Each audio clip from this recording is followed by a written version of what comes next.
qui m'a plu dès le début, cette adrénaline. Et je pense que c'est ce qui plaît aussi beaucoup aux personnes extérieures.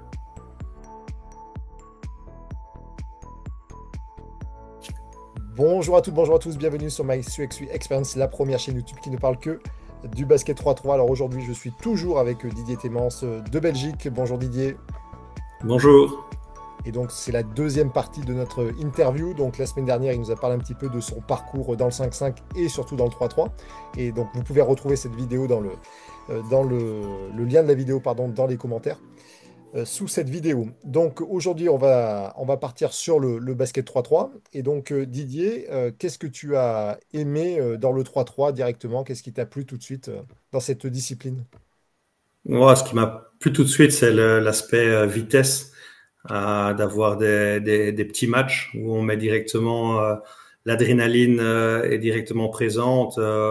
On arrive vite à des situations qui sont importantes, qu'on a que fin de match dans le Money Time en 5-5. Et là, c'est quasi que du Money Time, donc ça va très très vite. Et c'est vraiment ça qui m'a plu dès le début, cette adrénaline. Et je pense que c'est ce qui plaît aussi beaucoup aux personnes extérieures. Ok. Et est-ce qu'il y a des choses que tu aimes pas ou moins dans le 3-3 ou qui te manquent, Wow, que tu retrouves pas? ouais. Bon, il y a pas grand-chose, franchement, que je n'aime pas. Ce qui m'ennuie plus, c'est certaines critiques parce que, voilà, je sais pas comment ça va en France, pardon, mais en Belgique, c'est sûr que les gens qui connaissent pas assimilent ça, oui, à du streetball, à un jeu pas structuré. Or, je pense qu'un joueur pas malin peut pas jouer en 3-3, qui peut jouer en 5-5. Il y a vraiment des spécificités qui sont importantes et c'est vrai que cet aspect de juste critiquer le 3-3 parce qu'on ne connaît pas et qu'on n'a pas de compétences là-dedans, c'est un peu facile, c'est un peu dommage. Sinon, par rapport au 3-3 en lui-même, je t'avoue que j'ai pas beaucoup de négatifs par rapport à ça. Ok. Ok. Et alors pour toi, quelles sont les principales différences entre le basket 5-5 et 3-3? C'est-à-dire que forcément, il y a beaucoup de similitudes, on y reviendra après. Mais voilà, pour toi, quelles sont les choses vraiment qu'on ne peut pas mélanger et que ça doit être des points de vigilance quand on travaille les joueurs 5-5 grâce au 3-3. Moi, je pense que la vitesse, c'est vraiment une des grosses différences. L'impact physique que le 3-3 par rapport au 5-5, on monte tout de suite dans les pulsations et donc c'est quelque chose qui est très dur. Ça veut dire que il y a besoin aussi, je pense, d'avoir des grosses qualités mentales dans le 3-3, pardon. Un joueur qui va vite abandonner, c'est compliqué parce qu'il va devoir se faire mal et même s'il y a un changement, c'est bien qu'on doit changer par fatigue tout le temps. Donc voilà, c'est vraiment, je pense, les différences. Et c'est des fois, j'assimile ça comme un sport individuel, comme le tennis ou quoi. C'est que mentalement, il faut vraiment être fort parce que le coach ne peut pas intervenir pendant le match. Et donc, des joueurs qui ont besoin qu'on leur parle, qu'on les réconforte, des fois qu'on les mette un peu sur le côté, ils n'ont pas ça au 3-3. Donc, dans le développement mental du joueur, je pense que le 3-3, dans les tournois, parce qu'à l'entraînement, forcément, il y a moins de contraintes, mais dans les tournois, c'est vraiment quelque chose qui fait vraiment progresser les joueurs. Cette capacité à gérer la pression, à avoir de l'auto-coaching, à s'adapter. Tout ça, c'est des qualités qui sont vraiment uniques et qui sont spécifiques au 3-3. Ok. Et alors dans le sens inverse, quelles sont les similitudes entre le 3-3 et le 5-5? Toute la partie technique, hein, ça reste du basket. La partie technique est importante. Un bon joueur de 5-5 peut avoir des qualités impactantes en 3-3, mais ce sera pas forcément un bon joueur de 3-3. Mais c'est sûr que l'aspect basket, technique, compréhension est importante est similaire, pardon, dans les deux. C'est vraiment l'approche, c'est vraiment le point le plus le même entre les deux, je veux dire. Ok. Alors maintenant, on va rentrer un petit peu plus dans les détails, même si ça commence à en parler la semaine dernière. C'était un petit peu par rapport à ta philosophie dans le 3-3. Donc, on va peut-être commencer sur la partie offensive. Quel est un petit peu, toi, ton état d'esprit, ta philosophie en attaque? Mais moi, j'ai besoin voilà, on veut des joueurs assez créatifs et surtout, j'insiste beaucoup sur tout ce qui est mouvement hors ballon. On a vraiment fait ça bien en U18, les années où on a gagné en 2017 surtout. On était vraiment avec deux joueurs dominants et deux joueurs qui aimaient bouger sans ballon et qui créaient beaucoup d'espace. Donc, c'est vraiment quelque chose sur lequel j'insiste beaucoup, c'est la créativité des joueurs hors ballon, pas rester statique, pas comme des fois en 5-5, être près dans le coin, faire catch and shoot, mais c'est vraiment de proposer des choses, de lire la défense hors ballon pour pouvoir avoir du mouvement dans tout ce qui est backdoor, etc. Donc ça, c'est quelque chose dans ma philosophie qui est importante et sur lequel je travaille beaucoup, mais ça prend du temps, et donc il faut répéter, répéter pour que les joueurs soient proactifs. Ok. Et pédagogiquement, comment tu arrives à le mettre en place après sur les temps d'entraînement? Quels sont peut-être ton exercice, comme ça permettra de devancer pardon, la question de l'exercice. Toi, comment tu le mets en place, toi, sur pédagogiquement, ou quel type d'exercice tu utilises pour travailler ça? Bon, c'est vraiment à nouveau, c'est répéter des gammes, d'avoir des mouvements de réaction sans ballon, alors qu'ils sont un petit peu différents en 5-5 aussi. Moi, j'insiste sur le travail à l'opposé du ballon, dans le sens où je veux pas juste qu'il tourne autour de cet arc à 2 points, mais je veux qu'il puisse vraiment aller dans les backdoors. Et donc, c'est des situations qu'on travaille en 2 contre 0, en 3 contre 0, en opposition, où on donne aussi plus de points. Si je vais marquer sur un backdoor, ça vaut peut-être 3 points ou 4 points dans le match. Donc, on essaie de mettre des challenges et de forcer un petit peu le joueur à ce que ça soit naturel, même si pour certains c'est très compliqué et certains n'ont pas la qualité de bouger sans ballon. Donc voilà, c'est à nouveau, si c'est pas inné chez le joueur, ça doit être répété, répété, répété.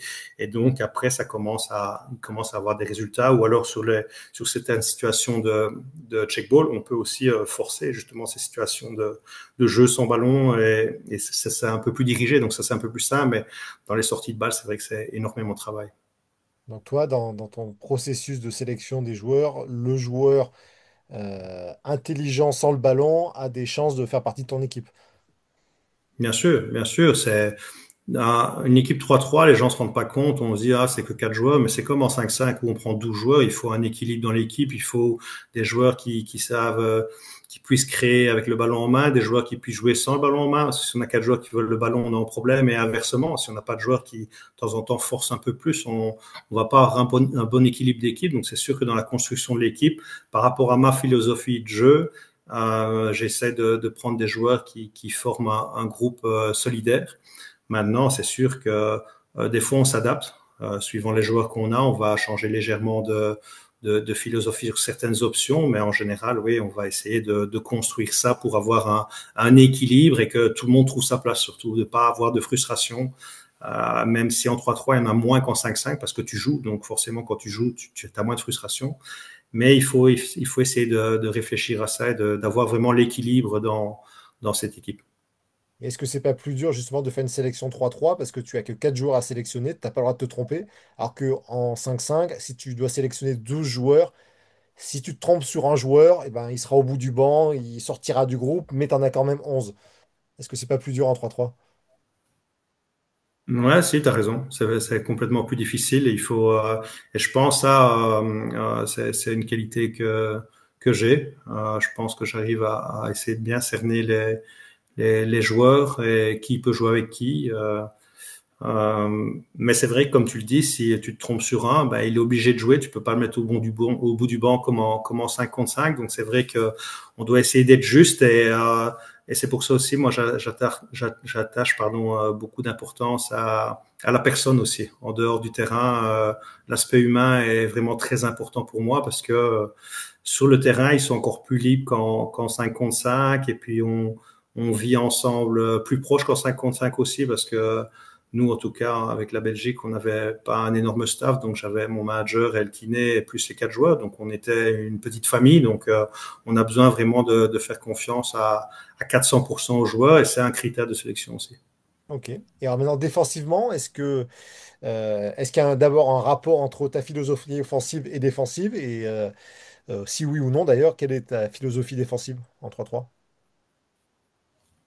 Oui, il y a un rapport dans le sens où je veux que les joueurs soient proactifs de ce qu'ils font, tant en attaque qu'en défense. Ça veut dire que en défense, je vais pas fermer certaines règles, je vais pas obliger de jouer over chaque fois qu'il y a un écran ou chaque fois qu'il y a une end-off, mais par contre, je veux que l'intensité défensive soit le maximum et puis qu'il puisse s'adapter aussi s'il est bien mis pour peut-être passer en dessous et jouer push sur un écran ou que j'ai vu que le joueur doutait un petit peu sur une situation de hand-off où je peux passer en dessous plutôt que d'aller au-dessus et pas me mettre en problème. Donc, on veut de base mettre de l'intensité, mais je veux aussi que les joueurs soient capables de créer, de lire et de s'adapter pendant le match.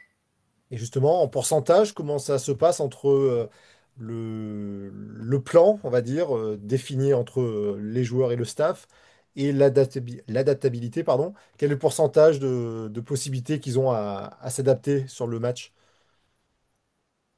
Moi, ça dépend. En U18, ils sont plus dans le game plan et ils respectent beaucoup plus. Ils ont moins de créativité parce que voilà, ça reste des jeunes joueurs. Donc en général, on n'est pas loin du game plan. C'est vrai que chez les hommes, ben, ils vont avoir pour certains plus d'expérience et donc vont pouvoir s'adapter un petit peu plus ou se parler plus pendant les temps morts que les plus jeunes joueurs vont peut-être un petit peu moins le faire. Donc je dirais que les U18 vont coller plus au game plan et les hommes vont pouvoir se réadapter un petit peu plus vite. Et par rapport à ça, est-ce qu'il y a pédagogiquement, est-ce qu'il y a un travail de fait sur les time-out? Est-ce que vous travaillez? Comment ils disent, comment ils parlent, qui doit parler, etc. Est-ce que ça, tu le gérais ou pas du tout? À nouveau, dans la construction de l'équipe, je pense que tu peux pas avoir quatre leaders. Tu dois essayer d'avoir un leader et des joueurs qui suivent le leader. Et donc, dans ma conception et dans ma création des équipes, c'est aussi ce qu'on essaye de trouver. Donc, en général, je n'insiste pas par rapport au temps mort parce que ça se fait naturellement aux entraînements, ça se fait naturellement en dehors des sessions basket où voilà, les joueurs vivent ensemble et on cherche toujours à essayer d'avoir un leader naturel pour que ça ne soit pas imposé et que ça soit accepté par les autres joueurs aussi. Ok. Eh ben, Didier, merci de nous avoir présenté un petit peu ta philosophie dans le basket 3-3 pour cette deuxième partie. On se retrouve très rapidement pour la troisième partie la semaine prochaine où là tu vas compléter un petit peu ce que tu as dit et nous parler un petit peu du 3-3 en Belgique, comment ça fonctionne, comment ça se met en place. Merci à vous de nous avoir suivis. N'oubliez pas de liker, de vous abonner, de partager et je vous dis à la semaine prochaine. Au revoir.